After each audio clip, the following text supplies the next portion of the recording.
a Larissa começa Porque a quem contar como que foi a nossa história.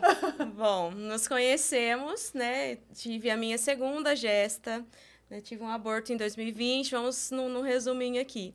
Mas na segunda gesta procurava por alguém especial que cuidasse de mim e que soubesse realmente. Fui à procura da doutora Lucy Carla e foi paixão à primeira vista. Eu sou cristã, né? E procuro sempre na minha vida buscar aquilo que Deus tem de melhor para nós e o que Ele prepara para nós. E eu senti já na primeira consulta com uma frase que eu já ouvi ela relatando no podcast que ela participou, que foi o que me chamou a atenção. E ela diz isso, acredito que para todos, que somos uma equipe de 4, né? 4. Nós somos 4 elementos Isso. na gestação. As pessoas pensam que às vezes é um médico e é a gestante. Não. Somos o médico, a gestante, o bebê E Deus. e Deus. E nisso eu saí do consultório e falei, mãe, é ela. É ela. Havia, claro, já vinha sendo cuidado por outra pessoa também, muito abençoada, que eu tenho um carinho muito grande. Mas aí seguimos a via juntas, né? Escolhi para dar dor de cabeça. Mas Vocês entenderam. eu falei pra Larissa que quando ela me mandava mensagem, eu já tinha um mini infarto. Eu falava, meu Deus, me ajuda.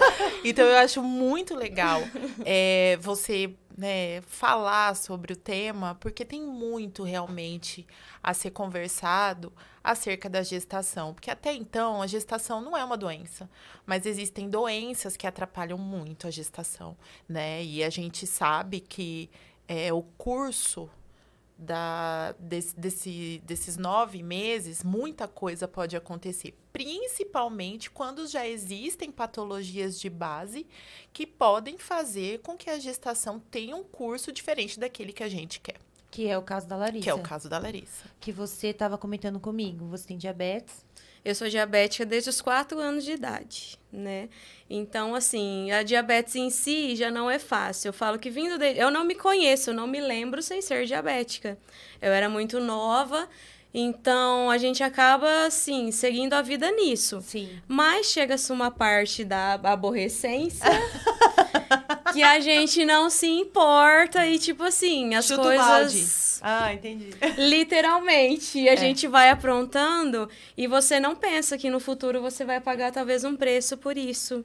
Então, que eu sei que talvez adolescentes não entenderão isso que eu estou falando hoje, mas a gente vai sentindo os pontos, né? Poxa, eu errei lá, agora eu tô pagando aqui. É bem aquela coisa assim, o que se planta, o que se colhe? Exato, tipo isso, né? Tá. Exato. Eu falo que o corpo é igual cartão de crédito.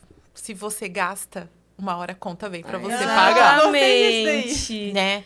Porque, realmente, tudo pode. Adolescente, eles são desafiadores, né? Na verdade. Então, tanto que existe uma especialidade na medicina que é a ebiatria, que só cuida de adolescentes.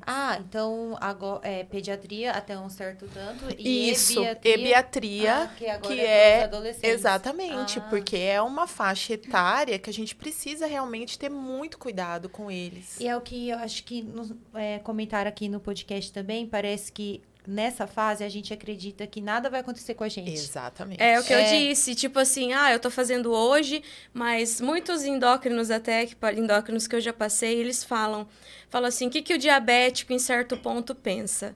Eu vou comer esse doce aqui, chegar em casa eu tomo uma insulina lá para controle Então e tá esse é o tudo certo. pensamento. Mas você não pensa que até você tomar a insulina ou até mesmo a insulina, uma hora isso daí vai acumulando e vai trazer alguma coisa. Entendi Os agora. danos, né? Então, assim, fui vivendo. Enquanto meus pais me cuidaram, ótimo, tudo super certinho. Minha mãe até brinca, né? Um dia você vai ver. Mas a gente paga pra ver. Acho que todo mundo na vida, em algum ponto, passa por isso. E eu errei muito, muito em questões. Tanto que eu chego nos consultórios, às vezes, né? Da doutora, de endócrinos, falo assim, eu errei muito. Calma. Já chega Exatamente. Aí eles já... Fui eu. Tem a camiseta, não. Fui eu, ela olha.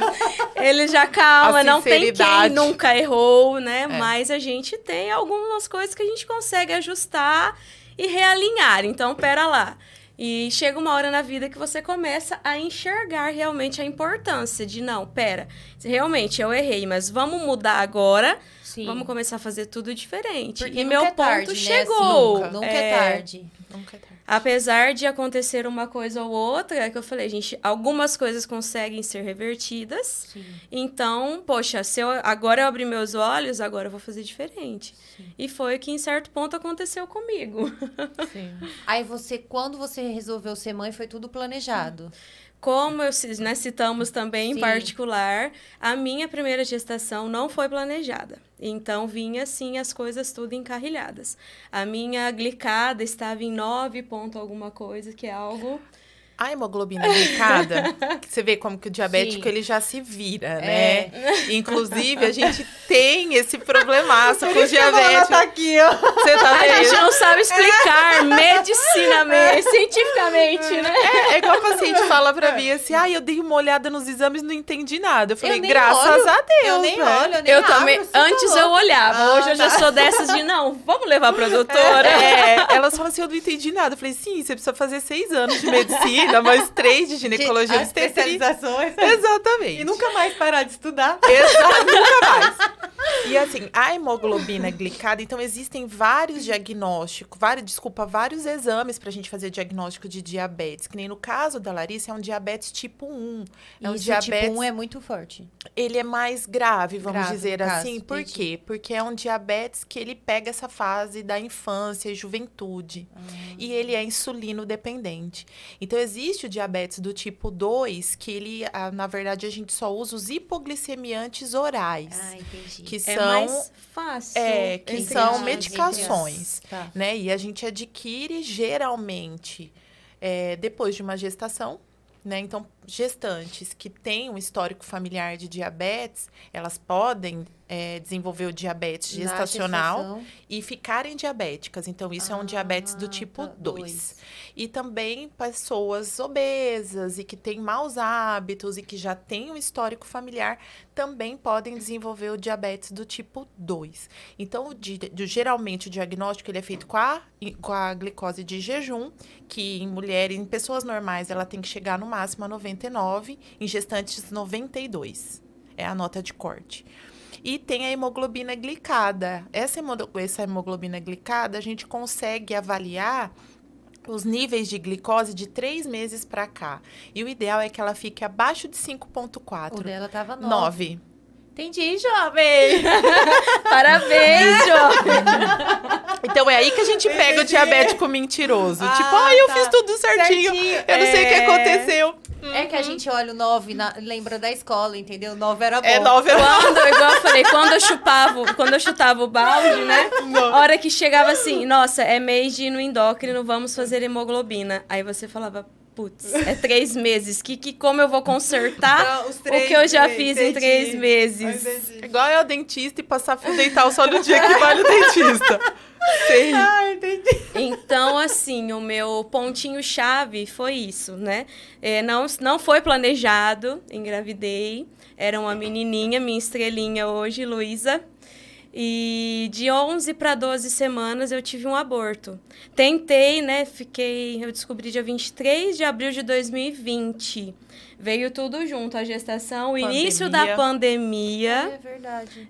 Eu estava de férias até meu patrão, Larissa, não quer ficar uns dias a mais em casa, tal? Fiquei, e aí comecei a ter sintomas, fiz um exame e literalmente fiquei em casa, porque, né, com o início da pandemia e a gestação, eu fiquei afastada uns dias. Aí, você vai tentar correr atrás daquele prejuízo que eu falei. Consegui abaixar a glicada, sim. Ela chegou em 6 ponto alguma coisa, mas ainda alto. Tudo isso com a alimentação. Com a alimentação, com a insulina, Ajuste da atividade insulina. física. Porque quando você tá gestante, pode aplicar insulina ou mesma quantidade não gestante ou tudo isso é acompanhado? Tudo isso é acompanhado conforme o peso. Entendi. Conforme o peso. Tudo. Entendi. Peso, a necessidade, no caso dos destros, que são aqueles Os exames testezinhos que você faz em casa mesmo, né? Tá. Então, isso é daí monitorado todo o tempo. Sim. Tá. Gestante, a gente, né, pelo menos eu acompanhava assim, eu fazia o destro de manhã em jejum, tomava o café. 1 hora depois eu fazia outro. Antes do almoço eu fazia outro, 1 hora depois do almoço outro.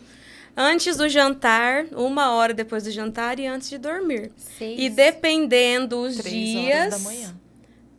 a gente tinha que fazer na madrugada você tinha também. que acordar para sim. monitorar. Como tava esse descontrole, essa Entendi. descompensação, também tinha que fazer as 3. Fora os dias que às vezes eu me sentia mal, ia lá fazer para Fazer ver se mais. era diabetes que estava oscilando, aumentando ou diminuindo. Então, de 7 vezes no mínimo, você tinha que se monitorar Nessa durante vez o que eu dia. tive o aborto, graças a Deus, na gestação da Helena, foi um pouco menos complicado. Mas no aborto eu chegava a fazer 8, 9 por dia, nos dedinhos aqui. Então, era bastante. É doloroso, né? É extremamente doloroso. A gente fala, não dói, não sente, mas sente sim. Até chegou no fim repetição, da né? gestação, tinha os dedos que eu fazia mais, às vezes não saía o sangue, de tanto que tava. Que já tava, né? Tem paciente que assim, faz no dedo do pé. É que assim, Porque não dói, começa. tá? Mas vai fazer 8 por dia. Exatamente. Entendeu? A principal pergunta das pessoas pro diabético hoje em dia é: mas você toma insulina, não dói? Não dói. Eu sou insulino dependente há 26 anos. Então, assim, pra mim, virou rotina. Mas pega a doutora ou alguém que não tem o hábito e aplica uma seringa, uma insulina. É uma injeção. Por mais que seja mínimozinho lá, entendeu? Então, a mesma coisa os destros. A agulhinha é uma picadinha. Mas você sente uma picadinha de pernilongo, de Se formiga. fosse uma, né? Mas foi o que você falou, são muitas. E nessa época eu não conhecia a Larissa, nessa época do aborto. tá. Foi na segunda gravidez. Quando descobri, comecei a correr atrás, baixou essa glicada. Então, descobri no dia 23 de abril. Dia 4 de junho de 2020, eu comecei a ter não era um sangramento, um corrimento. Aí, entrei em contato com ela, né? Observa tudo. Isso no dia 7, num domingo, eu comecei a realmente ter o sangramento. E à noite, uma cólica muito forte, nada cessava, nada, vem para a Dracena. Infelizmente, eu já estava perdendo minha Luísa. Né? Ela tentou ainda ver as possibilidades, não teve jeito, me levou para o centro cirúrgico. Foi espontâneo, graças a Deus. Passei a noite internada porque o sangramento foi muito grande. Ela não quis me dispensar. E aquela coisa, né? Assim, eu nunca parei e falei, por que, Deus? É difícil, né? Falando aqui, a gente até respira, os olhos marejam, mas... Porque eu acho que é uma das perguntas que as pessoas se fazem, é por que eu, né? Eu me culpava. Eu me culpei muito. Porque eu sou, como a gente já falou também, eu creio muito nas promessas e nos propósitos de Deus. Então, na época, eu falei assim, Senhor, o Senhor tem um propósito com tudo isso. Mas eu olhava e falava assim, a culpa é minha. Eu nunca fui atrás, teriam exames para constatar a causa do aborto, em específico, talvez? Dependendo da idade gestacional, sim. Mas não muito comum.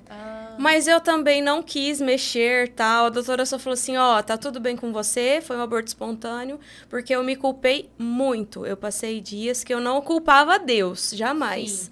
Porque aquela história, nem olhos viram, nem ouvidos ouviram, nem jamais penetrou no coração do homem aquilo que Deus tem preparado para aqueles que o amam.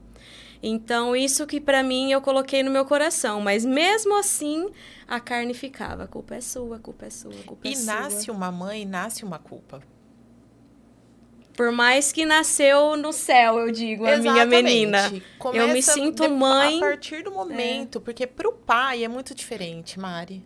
O pai, ele vai ser pai na hora que ele pega o neném. Ele fala, é diferente. A mãe já é mãe desde o primeiro desde dia. O pai exame. 9 meses depois, né? Desde o exame. Eles amam, brincam com a barriga, tudo, mas tenho até o Wellington, né, meu marido, ele fala, é diferente. Você se sente realmente quando você pega ali no centro cirúrgico no braço. Né? Então, a mãe já não. Eu descobri no dia 23 de abril de 2020. Desde lá, mas você perdeu sua filha. Eu sou mãe. Sim. Eu me sinto mãe.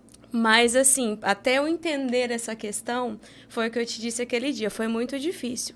Eu cheguei a ir no fundinho do poço e se não fosse Deus e a minha família e meu marido, porque é uma dor imensurável.